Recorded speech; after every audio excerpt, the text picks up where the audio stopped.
ओम नमो भगवते वासुदेवाय। आज की वीडियो में हम जानेंगे कि परिवर्तिनी एकादशी कब है और इसकी व्रत कथा। तो साल 2024 सितंबर में परिवर्तिनी एकादशी 14 सितंबर को मनाई जाएगी। अब आइए जानते हैं कि परिवर्तिनी एकादशी की व्रत कथा। युधिष्ठिर कहने लगे कि हे भगवान, भाद्रपद शुक्ल एकादशी का क्या नाम है, इसकी विधि तथा इसका महात्म्य कृपा करके कहिए। तब भगवान श्री कृष्ण जी कहने लगे कि इस पुण्य, स्वर्ग और मोक्ष को देने वाली तथा सब पापों का नाश करने वाली उत्तम वामन एकादशी का महात्म्य मैं तुम्हें कहता हूँ। तुम ध्यानपूर्वक सुनो। यह पद्मा एकादशी, परिवर्तिनी एकादशी, जयंती एकादशी भी कहलाती है। इसका यज्ञ करने से वाजपेयी यज्ञ का फल मिलता है। पापियों का पाप को नाश करने के लिए इससे बढ़कर कोई उपाय नहीं है। जो मनुष्य इस एकादशी के दिन मेरी वामन रूप में पूजा करता है, उसे तीनों लोग पूज्य होते हैं। अतः मोक्ष की इच्छा करने वाले मनुष्य इस व्रत को अवश्य करें। जो कमल नयन भगवान का कमल से पूजन करते हैं, वे अवश्य भगवान के समीप जाते हैं। जिसने भाद्रपद शुक्ल एकादशी को व्रत का पूजन किया हो और व्रत किया हो, उससे ब्रह्मा विष्णु सहित तीनों लोकों का पूजन किया। अतः हरिवासर अर्थात एकादशी का व्रत अवश्य करना चाहिए। इस दिन भगवान करवट लेते हैं, इसलिए इसे परिवर्तनीय एकादशी भी कहा जाता है। भगवान के वचन सुनकर युधिष्ठिर बोले, हे भगवान, मुझे अति संदेह हो रहा है कि आप किस प्रकार सोते और करवट लेते हैं तथा किस तरह राजा बलि और बांधा को वामन रूप में रखकर क्या क्या लीलाएं की। चातुर्मास के व्रत की विधि विधान क्या है और आपके शयन करने पर मनुष्य का क्या कर्तव्य है, आप मुझे विस्तार से बताइए।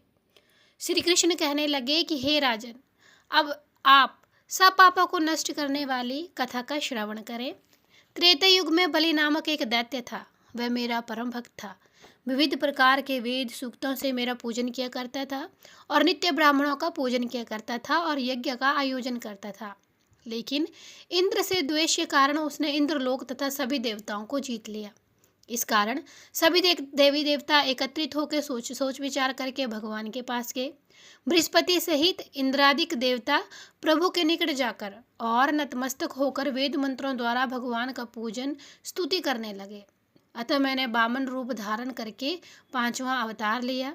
फिर अत्यंत तेजस्वी रूप से राजा बलि को जीत लिया।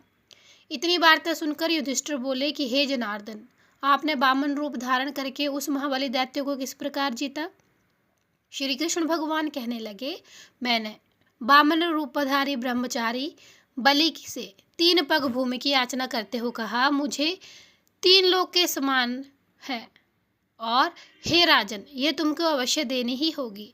राजा बलि ने इसे तुच्छा याचना समझकर 3 पग भूमि का संकल्प मुझे दे दिया और मैंने अपने त्रिविक्रम रूप को बढ़ाकर यहाँ तक कि भूलोक में पद, भूवरलोक में जंघा, स्वर्गलोक में कमल और महलोक में पेट, जनलोक में हृदय, यमलोक में कंठ की स्थापना कर सत्यलोक में मुख, उसके ऊपर मस्तक स्थापित किया। सूर्य, चंद्रमा आदि सब ग्रहगण, योग, नक्षत्र, इंद्रादिक देवता और शेष आदि सब गणों ने विधिविध प्रकार से वेद सूक्तों से प्रार्थना की। तब मैंने राजा बलि का हाथ पकड़कर कहा कि हे राजन, एक पद पृथ्वी, दूसरे से स्वर्गलोक पूर्ण हो गए, अब तीसरा पग कहाँ रखूं। तब बलि ने अपना सिर झुका लिया और मैंने अपना पैर उसके मस्तक पर रख दिया, जिससे मेरा वह भक्त पाताल को चला गया। फिर उसकी विनती और विनम्रता को देखकर मैंने कहा कि हे बलि, मैं सदैव तुम्हारे निकट ही रहूँगा।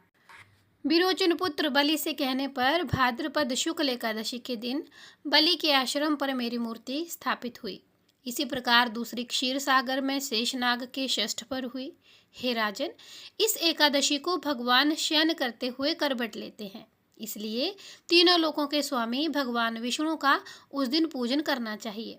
इस दिन तांबा, चांदी, चावल और दही का दान उचित है। रात्रि को जागरण अवश्य करना चाहिए। जो विधिवत पूर्वक इस एकादशी का व्रत करते हैं, वे सब पापों से मुक्त होकर स्वर्गलोक में जाकर चंद्रमा के समान प्रकाशित होते हैं और यश को पाते हैं। जो पाप नाशक इस कथा को पढ़ते या सुनते हैं, उनको 1000 अश्वमेध यज्ञ का फल प्राप्त होता है। तो ये थी हमारी आज की परिवर्तिनी एकादशी की व्रत कथा। अगर आपको हमारे चैनल में दिखाई गई जानकारी अच्छी लगे तो हमारे चैनल को ज़रूर सब्सक्राइब और शेयर कीजिएगा। हम मिलते हैं एक नई वीडियो के साथ। और हाँ, कमेंट सेक्शन में हरे कृष्णा या राधे राधे ज़रूर लिखें। हम मिलते हैं एक नई वीडियो के साथ, तब तक के लिए हरे कृष्णा। भगवान कृष्ण आप पे और आपके परिवार पे अपनी कृपा हमेशा बरसाते रहें।